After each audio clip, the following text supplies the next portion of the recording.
Hello, and welcome back to Storytime with Eric Zimmer. And now to continue off with the next part of chapter of Where the Red Fern Grows. It seems like this story is told in flashback, as the first chapter was about Billy Coldman as an adult. But now we're going to hear the majority of the story from his boyhood days. So you ready? Alright, let's begin. Chapter 2. I suppose there's a time in practically every young boy's life when he's affected by that wonderful disease of puppy love. I don't mean the kind a boy has for the pretty little girl that lives down the road, and certainly not the song by Donny Osmond, which wasn't even written when this book came out. I mean the real kind, the kind that has 4 small feet and a wiggly tail and sharp little teeth that can gnaw on a boy's finger, the kind a boy can romp and play with, even eat and sleep with. I was 10 years old when I first became infected with this terrible disease. I'm sure no boy in the world had it worse than I did. It's not easy for a young boy to want a dog and not be able to have one.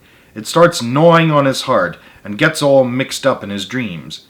It gets worse and worse until finally it becomes almost unbearable. If my dog wanting had been that of an ordinary boy, I'm sure my mother and father would have gotten me a puppy, but my wants were different.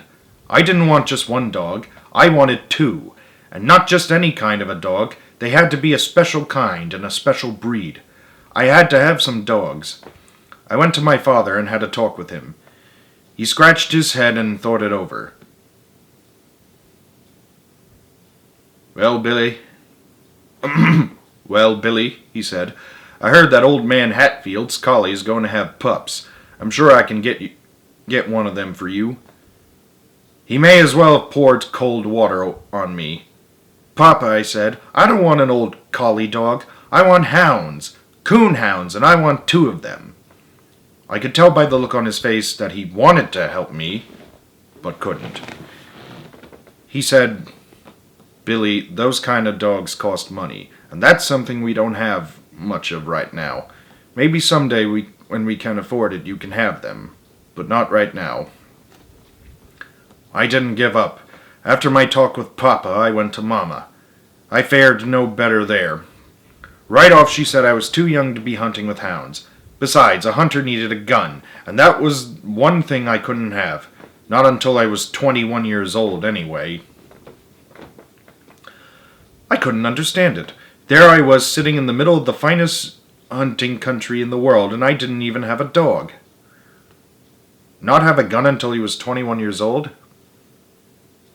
I thought people in certain states could have guns when they were teenagers.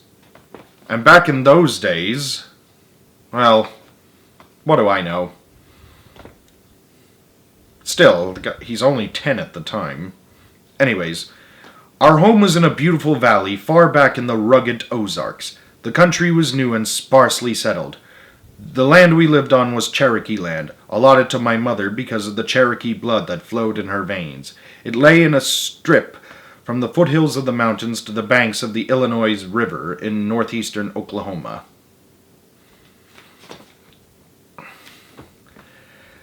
The land was rich, black, and fertile. Papa said it would grow hair on a cross-cut saw. He was the first man to stick the cold steel point of a turning plow into the virgin soil. Mama had picked the spot for our log house. It nestled at the edge of the foothills in the mouth of a small canyon and was surrounded by a grove of huge red oaks. Behind our house, one could see miles and miles of the mighty Ozarks. In the spring, the aromatic scent of wildflowers, redbuds, pawpaws, and dogwoods drifting on the wind currents spread over the valley and around our home. Below our fields, twisting and winding, ran the clear blue waters of the Illinois River. The banks were cool and shady. The rich bottom land near the river was studded with tall sycamores, birches, and box elders. To a 10-year-old country boy, it was the most beautiful place in the whole wide world, and I took advantage of it all.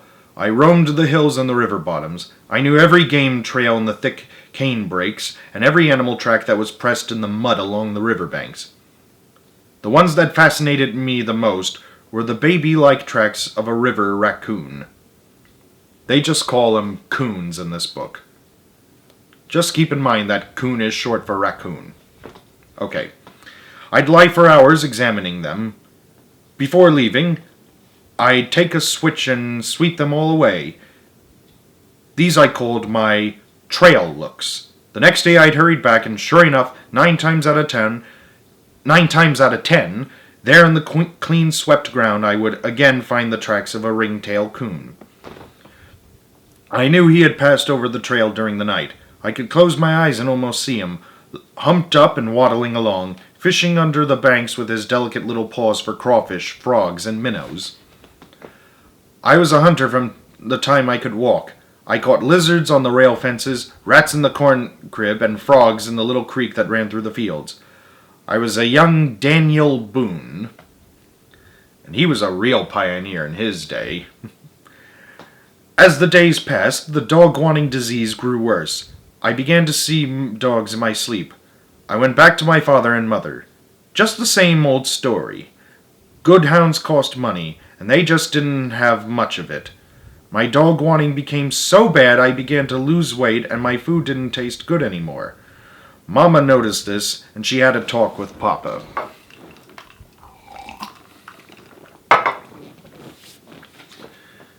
"You're going to have to do something," she said. "I never saw a boy grieve like that. It's not right. Not right at all." "I know," said Papa, "and I feel just as badly as you do, but what can I do? You know we don't have that kind of money." "I don't care," said Mama. "You've got to do something. I can't stand to see him cry like that. Besides, he's getting to be a problem. I can't get my work done. He follows me all around all day long begging for hounds." "I offered to get him a dog," said Papa, "but he doesn't want just any kind of dog. He wants hounds, and they cost money. Do you know what the Parker boys paid for those 2 hounds they bought? $75. If I had that much money, I'd buy another mule. I sure do need one." I had overheard this conversation from another room. At first it made me feel pretty good. At least I was getting to be a problem. Then I didn't feel so good. I knew my mother and father were poor and didn't have much money. I began to feel sorry for them and myself. After thinking it over, I figured a way to help. Even though it was a great sacrifice, I told Papa I had decided I didn't want hounds. One would be enough. I saw the hurt in his eyes. It made me feel like someone was squeezing water out of my heart. Papa sat me on his lap and we had a good talk. He told me how hard times were, and that it looked like a man couldn't get a fair price for anything he raised. Some of the farmers had quit farming and were cutting railroad ties so they could feed their families. If things didn't get better, that's what he'd have to do as well. He said he'd give anything if he could get some good hounds for me, but there didn't seem to be any way he could. Right then, at least. I went off to bed with my heart all torn up in little pieces and cried myself to sleep. The next day, Papa had to go to the store. Late that evening, I saw him coming back. As fast as I could, I ran to meet him, expecting a sack of candy. Instead, he handed me 3 small steel traps. If Santa Claus himself had come down out of the mountains, reindeer and all, I would not have been more pleased. I jumped up and down and cried a whole bucket full of tears. I hugged him and told him what a wonderful papa he was. He showed me how to set them by mashing the spring down with my foot and how to work the trigger.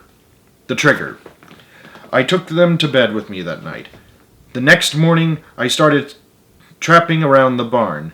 The first thing I caught was Sammy, our house cat. If this didn't cause a commotion, I didn't intend to catch him. I was trying to catch a rat, but somehow he came nosing around and got in my trap. My sister started bawling and yelling for Mama. She came running, wanting to know what in the world was going on. None of us had to tell her. Sammy told her with his spitting and squalling. He was mad. He couldn't understand what that thing was that was biting his foot, and he was making an awful fuss about it. His tail was as big as a wet corn cob, and every hair on his small body was sticking straight up. He spit and yowled and dared anyone to get close to him. My sisters yelled their fool heads off all the time, saying, "Poor Sammy, poor Sammy!" Mama shushed them up and told me to go get the forked stick from under the clothesline. I ran and got it. Mama was the best helper a boy ever had. She put the forked end over Sammy's neck and pinned him to the ground. It was bad enough for the trap to be biting his foot, but to have his neck pinned down that way was too much. He threw a fit. I'd never heard such a racket in all my life. It wasn't long until everything on the place was all spooked up. The chickens started cackling and flew away up on the hillside. Daisy, our milk cow, all but tore the barn lot up and refused to give any milk that night. Sloppy Ann, our hog, started running in circles, squealing and grunting. Sammy wriggled and twisted. He yowled and spat, but it didn't do him any good. Mama was good and stout. She held him down tight to the ground. I ran in and put my foot on the trap spring, mashed it down and released his foot. With one loud squall, he scooted under the barn. After it was over, Mama said, "I don't think you'll have any more trouble with that cat. I think he has learned his lesson." How wrong Mama was. Sammy was one of those nosy kind of cats. He would lie up on the red oak limbs and watch every move I made. I found some slick little trails out in our garden down under some tall hollyhocks. Thinking they were game trails, and not knowing they were Sammy's favorite hunting trails, I set my traps. Sammy couldn't understand what I was doing out there, messing around his hunting territory. He went to investigate. It wasn't long until I had him limping with all 4 feet. Every time Papa saw Sammy lying around in the warm sun with his feet wrapped up in turpentine rags, he would laugh until big tears rolled down his cheeks. Mama had another talk with Papa. She said he was going to have to say something to me, because if I caught that cat one more time, it would drive her out of her mind. Papa told me to be a little more careful where I set my traps. "Papa," I said, "I don't want to catch Sammy, but he's the craziest cat I ever saw. He sees everything I do, and just has to go sniffing around." Papa looked over at Sammy. He was lying all sprawled out in the sunshine with all 4 paws bandaged and sticking straight up.